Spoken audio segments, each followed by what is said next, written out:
Posible hong galing sa South America ang nasa bloke-bloke ng cocaine na na-recover ng mga mangingisda sa Samar noong Biyernes. Maaari rin daw na hindi ito target na ipasok sa bansa. Ang detalye yahatid ni Mar Gabriel.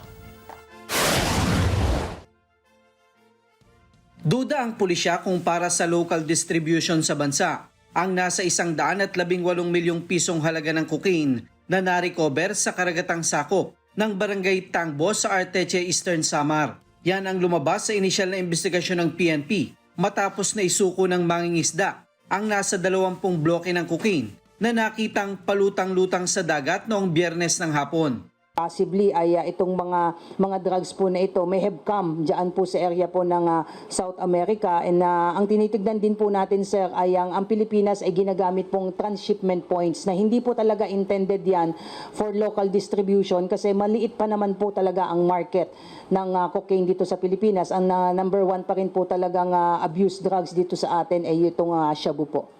Hindi rin daw ito ang unang pagkakataon na may cocaine na natagpuan sa karagatan. Noong 2009 at 2010, halos 300 bloke ng cocaine ang na-recover sa Eastern Samar. Noong 2019, milyon-milyong pisong halaga ng cocaine na rin ang na-recover sa Baler Aurora at sa Dinagat Islands. Pinakamalaki naman ang na-recover sa San Isidro, Surigao del Norte na aabot sa 40 kilo at nagkakahalaga ng 212 milyong piso.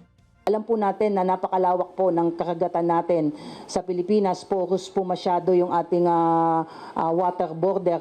Intensify yung ating international cooperation dahil bago pa pumasok po dito yan sa Pilipinas ay dapat meron na po tayong coordination sa ating mga foreign counterparts. At that being said, may mga interdiction na po tayo sa high seas.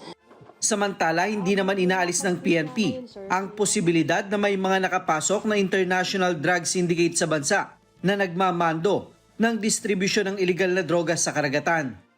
Mar Gabriel, para sa Mata ng Agila, matatag, matapang, matapat. Maraming salamat sa inyo pong pagsubaybay sa Mata ng Agila Primetime. Para malaman ang matatag, matapang at matapat na mga balita, i-follow lamang at mag-subscribe sa @Net25 TV.